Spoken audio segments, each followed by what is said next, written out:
Hello friends, good morning and welcome to the EduSat Network. Our topic of discussion today is classics of American literature, and our specific focus today shall be on poetry as we trace the various forms starting from poetry onwards to the novel. So friends, I would like to introduce our subject expert. We have with us in our studio Dr. Bhim Singh Daya, former Vice Chancellor, Kurukshetra University, and also Professor of English Literatures, and he has taught English for more than 4 decades. With this, I welcome him to our studio. Thank you, sir, for coming. Well, we begin today the series called Classic American Works or Great American Works, and we begin with poetry. So we will take up today 5 great poems. Going chronologically, the first is 1771 dated, The Rising Glory of America. This is by Hugh Henry Breckinridge, Bracken Bridge, Breckinridge. The second poem is 1787 dated, The New Roof, A Song for Federal Mechanics. A Song for Federal Mechanics by Hopkins. Francis Hopkins. Third is 1807. The Vision of Columbus. The Vision of Columbus by Joel Barlow. Joel, Joel Barlow, Barlow. Fourth is 1855, Song of Myself by Walt Whitman. And the fifth is 1882 dated, or around that time, Time and Eternity. Time and Eternity by Emily Dickinson.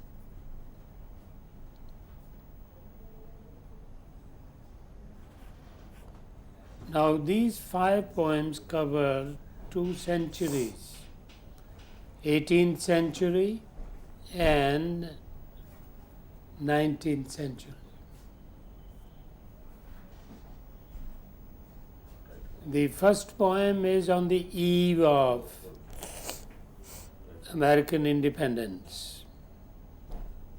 America became independent in 1776.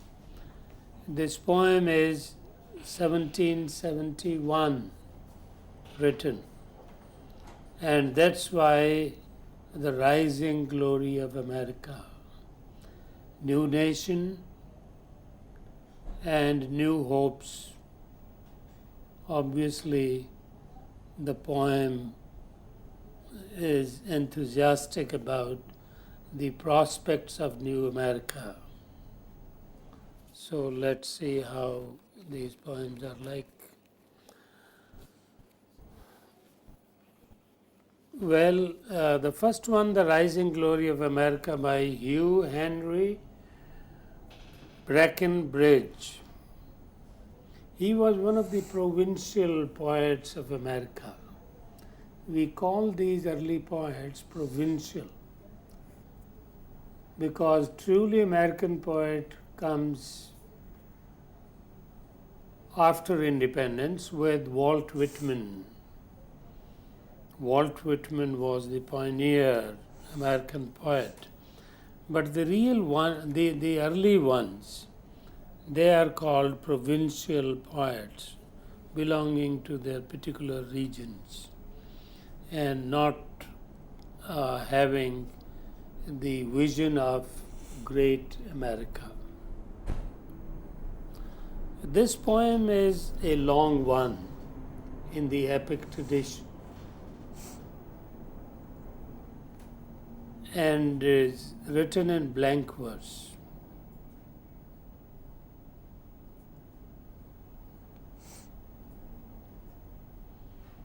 And as I said, it is a sort of visionary poet having a vision of imperial America, great America. And the poem tells us how there will be cities growing along the big rivers. There will be nations coming up along the Mississippi, and there will be vast plains stretched out from there to the south, so on and so forth. So these provincial poets wrote in hyperbolic verse, displaying their regional pride. And they celebrate different cities. Like New York, they call the daughter of commerce, the daughter of commerce. Hailing from afar are numerous ships of trade, like shady forests rising on the waves. So it is this kind of imagination they had about it. And similarly, about Philadelphia. Philadelphia, they hymned about it, mistress of our world, the seat of arts, of science, and of fame. So, a seat of learning. New York as a seat of commerce, and Philadelphia as a seat of learning. So, they viewed different cities as seats for different activities, leading ones.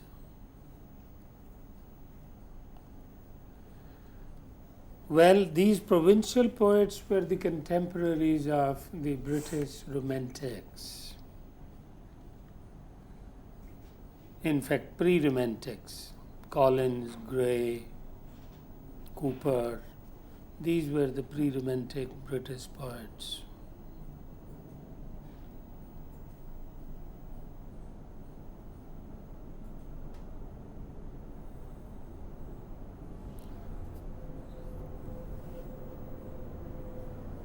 And they had great admiration for Milton, and they tried to copy Milton, Miltonic kind of verse, epic in blank verse. That was their ambition.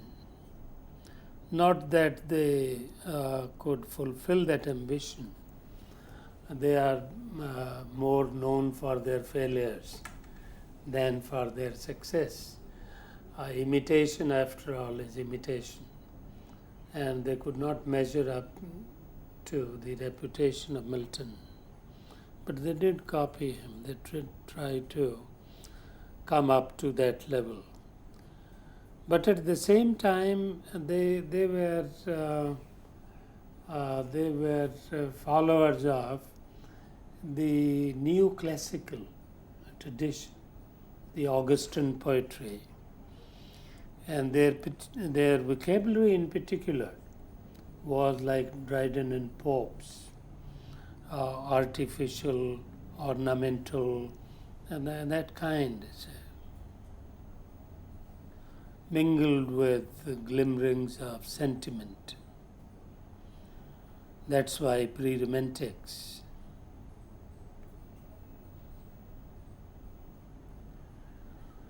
And they felt radically out of sympathy with the bursting mercantile society of America as they celebrated New York, the city of commerce. But then these poets were out of sympathy with the mercantile activities. As Nathaniel Evans, a young Anglican clergyman, he lamented these mercantile activities in the following lines. And we are in a climate caste, and we are in a climate caste where few the muse can relish. There's a second line, where few the muse can relish. Semicolon, third line, where all the doctrine now that is told,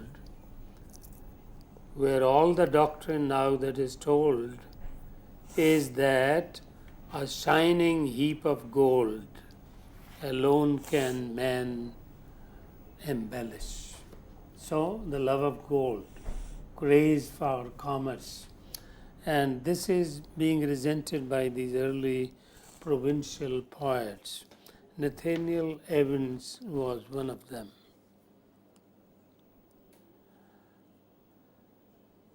So the artificialities of the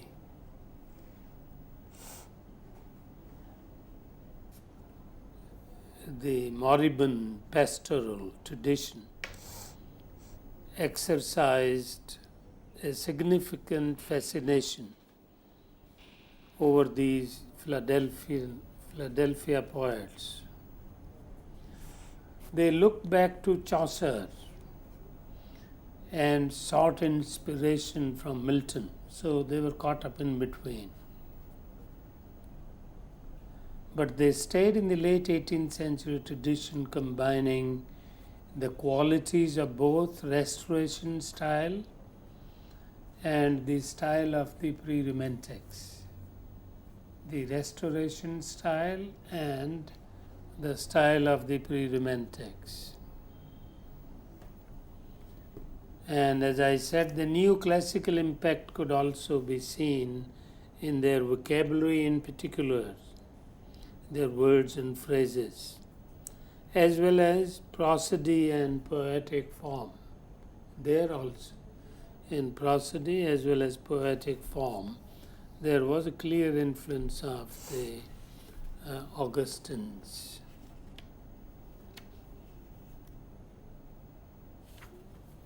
Some of the lines from this poem, that will give you an idea of the kind of poem it is. I see a Homer and a Milton rise. So that hope for America. I see a Homer and a Milton rise in all the pomp and majesty of song. A second Pope like that Arabian bird, of which no age can boast but one, may yet awake the muse by Schuylkill's silent stream and Susquehanna's rocky stream unsung. These are Red Indian, difficult names of American places. Shall yet remember to the magic sound of the song heroic, and so on. So, not a great poem, but an imitation of Milton, epic poem in blank verse, copying the diction and meter of the 18th century, Augustan poetry, and with a sentiment of the pre-Romantic. So it's a mix, and not a very good mix because of disparate elements. Milton and Augustans don't really combine, disparate. That's why the Augustans could write mock epics, not epic. So here the author is trying to combine the styles and vocabulary of several traditions, beginning with Milton, then the Augustines, Restoration, and finally the pre-Romantics. So obviously they were attempting the impossible, and they could not blend these different varied styles, and hence more failings than successes in this poem. The second poem we could think of as a great one is by Francis Hopkins, The New Roof, a song for federal mechanics. Well, it's a notable poem of the period, 1787. So this comes after the independence. That was pre-independence, and therefore projecting a hope of America to come. But now America has become an independent country, and this poem is more celebratory. It celebrates. That's why the new roof, new points to the independence, and a song for federal mechanics, a sort of socialistic poem, a poem for the workers. So this too in the late 18th century tradition of poetry, Augustan and pre-romantics. The author Hopkins, Francis Hopkins, also shared his generation's adulation of Milton, paying him homage by imitating his diction and style. You know, Miltonic style is highly artificial, ornamental, and not calling a spade a spade. He must find an alternate words, fancy words for it. So, like his contemporaries, Hopkins also took inspiration from the Elizabethan and Caroline lyricists.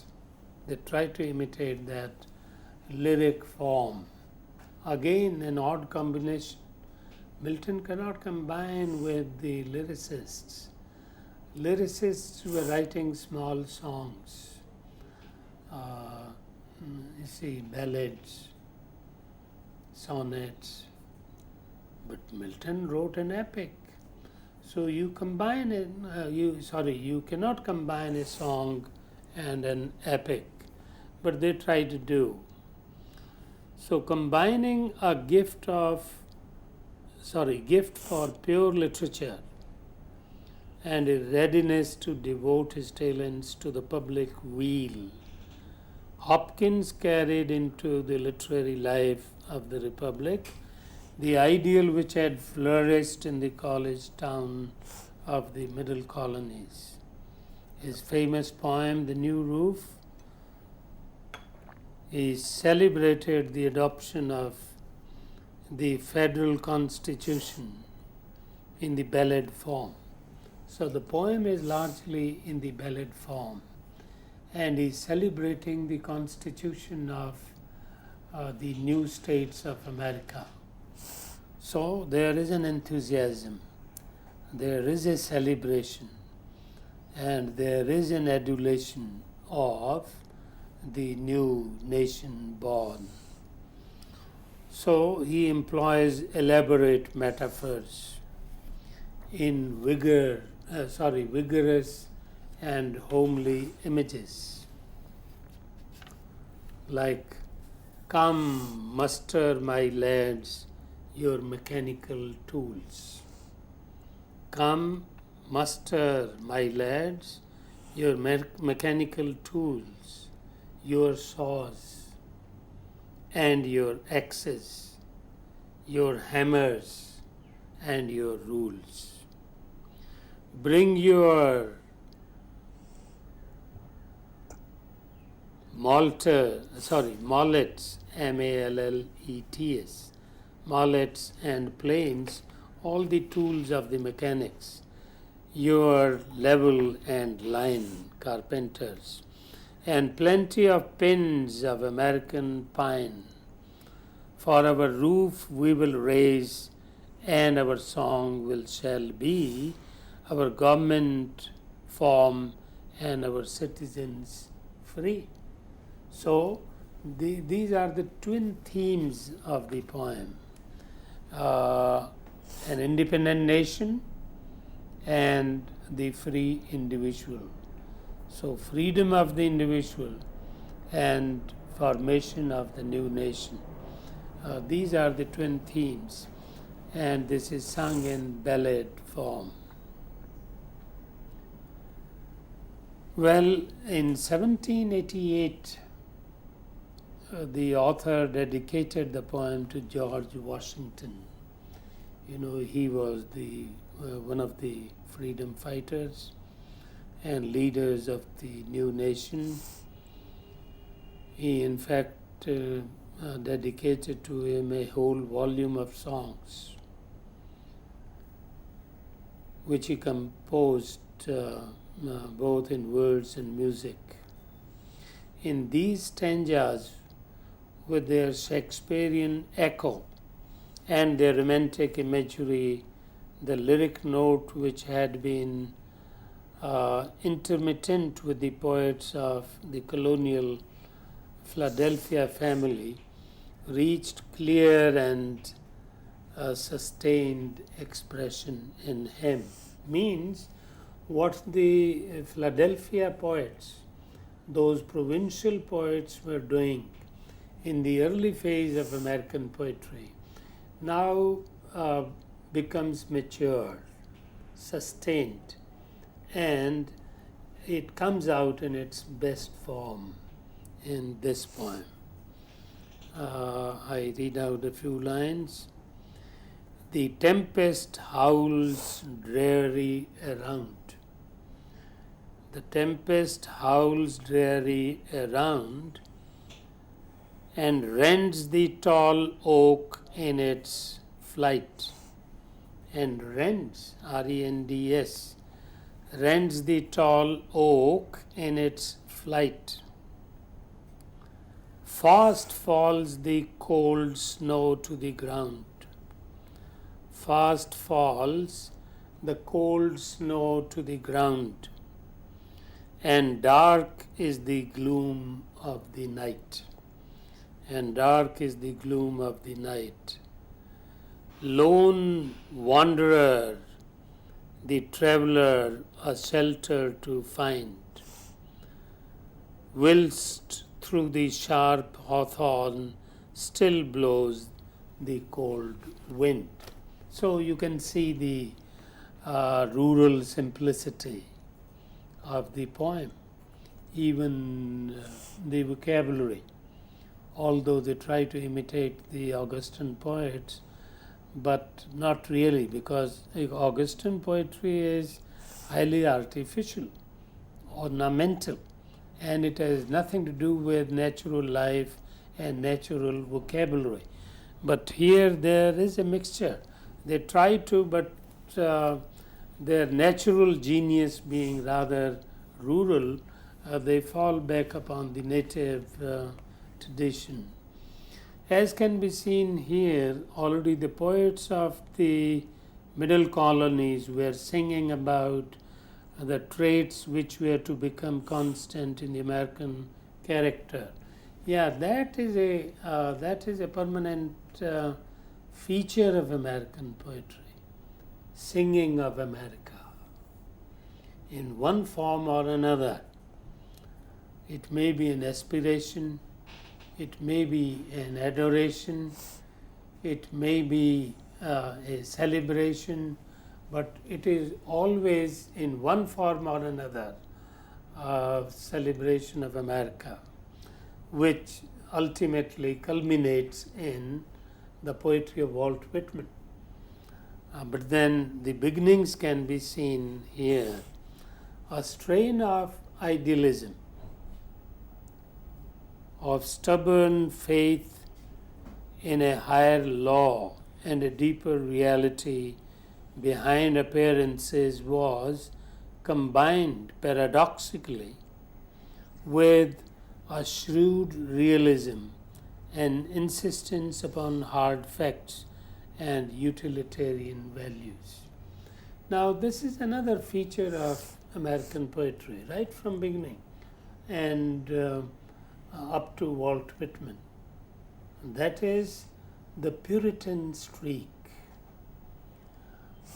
They will write about real life, the surface life, the material life, but there is always a belief that there is a life behind it, that there is a spiritual life, and physical life or material life is just a reflection of the spiritual or inner life. Now that is Puritanism. So these two streaks, nationalism and Puritanism, these are basic to American poetry right from the beginning. The literature that came out of the experience of the archetypal Americans, literature which achieves first rank in the writings of Benjamin Franklin, of the American continent with a freshness of feeling tempered by the objective spirit of scientific inquiry. Well, this is the third element that comes to my mind, which again runs a streak all through the American literature from beginning to end. That is a scientific outlook, an inquiring, you say, curiosity. So a rare combination, Puritanism on the one hand and scientific outlook on the other. Spiritualism on the one hand and realism on the other. So these are the polarities of American literature, but all combined by the nationalism, the spirit of nationalism. That's why you will find then later Walt Whitman saying, I sing of the body and I sing of the soul. So all combined, all inclusive. So this is about point 2. Now point 3, we should go quickly now. The Vision of Columbus. The Vision of Columbus by Joel, Joel Barlow, Barlow. This is 1807. America is now 25 years old, got freedom. But then they are still hung up with the creation of the new nation. And that's why the very title, The Vision of Columbus, because Columbus discovered America in 1492. And the poem is about that. Well, he grew up in New England, Joe Barlow, under the influence of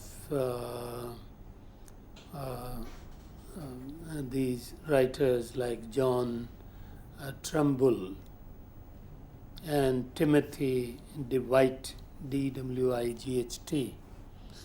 But then he later shifted to Europe, and there he found new masters like Joseph Priestley and William Godwin. William Godwin, by the way, was a great influence in the early 19th century. You know, he was father-in-law of P.B. Shelley and Mary Godwin, both mother and daughter, the same name, Mary. So Mary Godwin and Mary Shelley, and both great writers. And Mary Wollstonecraft, that was her first name. Yes. Then married Godwin.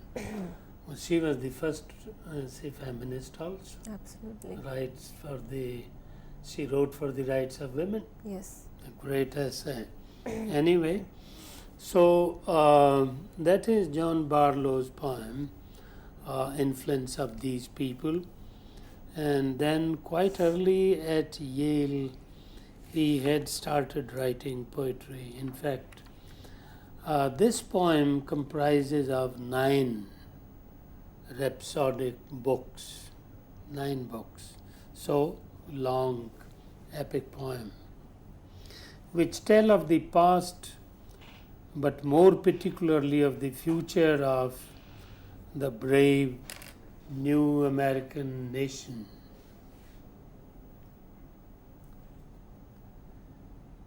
Technically not quite accomplished, with thought not quite clear. The vision of Columbus still attracted attention in England, although not praised very highly, but the very attempt of an ambitious young poet and its completion as a long poem was considered laudable. As Spiller, the historian, wrote the history of the United States literature, he remarks, the tragedy of Joel Barlow is not that he is not remembered, but that he is remembered for wrong thing, for his failures. Every textbook pauses for a paragraph to review the epic failure of the vision of Columbus. Like Timothy Dwight, Barlow was a greater man than his writings ever reveals himself. Of course, he still awaits his biographer. No one ever wrote his biography, though a great man in his own right. Well, I think that's enough about him. The next poem is much more important, by Walt Whitman, the real American poet, and in fact the real American literature of independent American nation begins with Walt Whitman. You remember his famous poem, A Song of Myself. That is the greatest poem and the opening poem of his volume.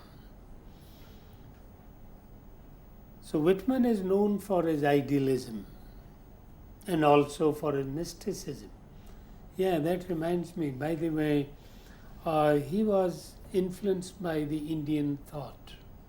That's why mystical. Of course, the Indian thought did not come directly to him. It came through Europe, Germans. But then he was a great admirer of Bhagavad Gita, and he mentions as much. 2 books influenced greatly the Americans, the American romantics, transcendentalists as they were called.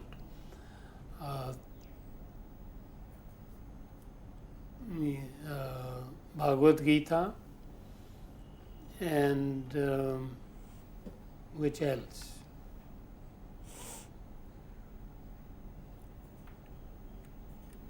Yeah, the Vedic literature as a whole, actually, not just one book. So Whitman also wrote Democratic Vistas, a long document on democracy. That is in prose. But his book of poems, is Leaves of Grass. And, humans he calls leaves of grass. That is a running metaphor and a running image in all of his poems. And this is the title poem, the opening poem of Leaves of Grass, A Song of Myself. And it is celebratory of the freedom of the individual, celebratory of the new nation America and celebratory of the entire reality nature has given to man. So both spiritual and material, individual and national. So these are the polarities of the poem. You can see its vastness. So it is all inclusive. That's why he sings of this, he sings of that, and sings of everything there is on earth. So it is his kind of democratic vision, his outlook, where nothing is left out. Animate, inanimate, both included, living as well as non-living. Yeah, if you like a few lines. I celebrate myself and sing myself, for every atom belongings to me as good belongs to you. So that kind of belief that we are made of the same stuff. I loaf and invite my soul. I harbor for good or bad. I permit to speak at every hazard, nature without check, with original energy. I am early, manuscript, more specifics, so on and so forth. So this is the kind of poetry he wrote, new kind of poetry in fact. You know, in the 18th century, poetry was highly formal. Both vocabulary, meter, form, everything predetermined, and you could not deviate from the rules. And you remember Pope saying, to copy Homer is to copy nature. So everything there is in life is in Homer. So they were sticklers. But then he broke open, Walt Whitman, all the shackles of forms and meter and vocabulary. So all these fixed norms of poetry, both in terms of its diction, its rhyme and rhythm and form. So he broke all those and liberated poetry from these fixed norms.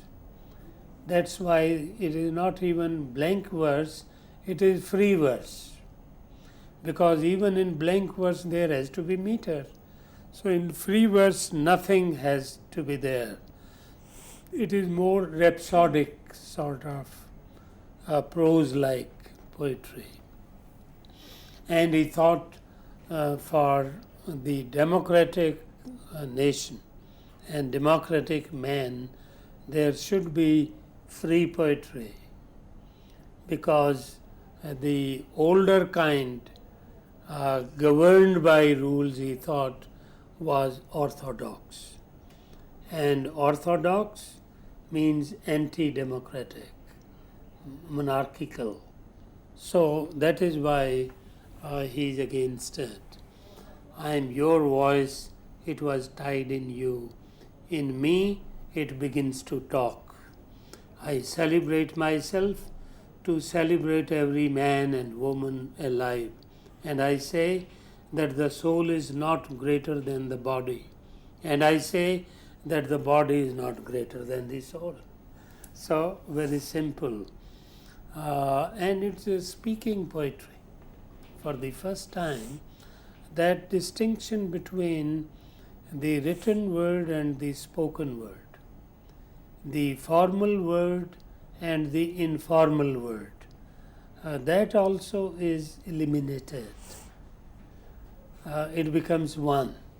So it is talking poetry, and it is as informal as everyday speech. Otherwise, there used to be two registers, one for the spoken language and the other for the formal written language. Quickly, I think the last poem we do. Absolutely, sir. Time and Eternity. Now we come to the later 19th century because Walt Whitman was mid-19th century. But Emily Dickinson comes near the end of the century, later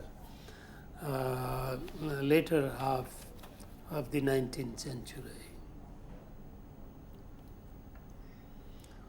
Well, now you can see the change.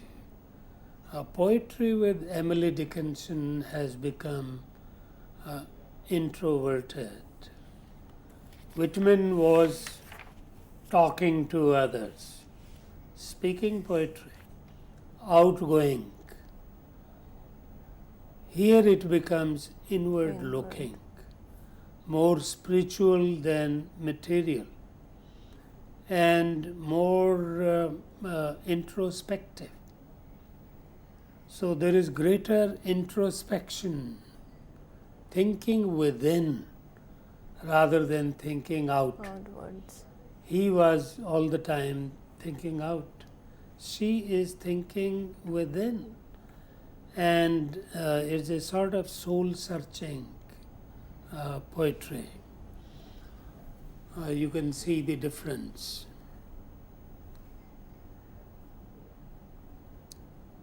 There is a poem called My Life Closed Twice Before Its Close.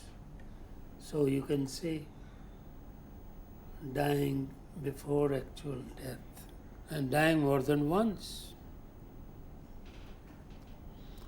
She says, my life closed twice before its close.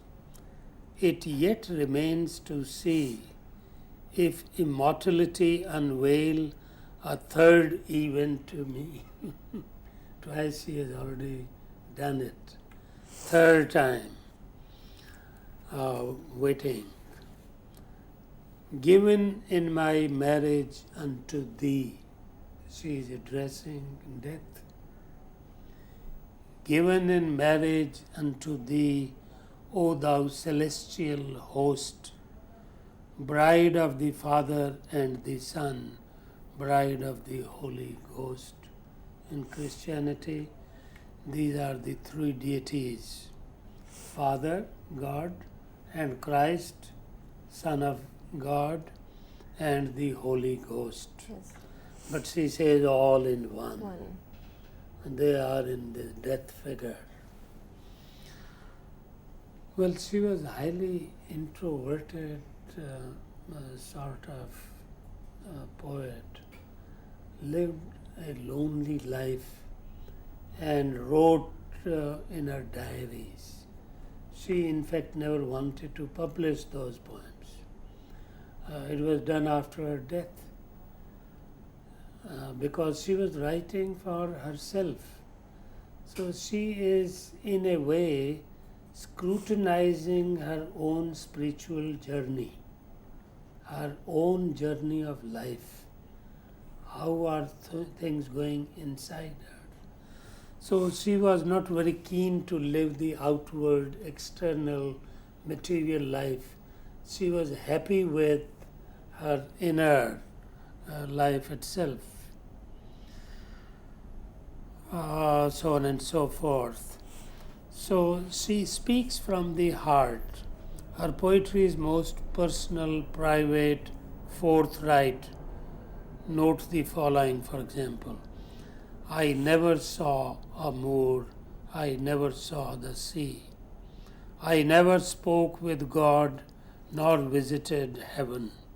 Yet certain am I of the spot, as if the chart were given.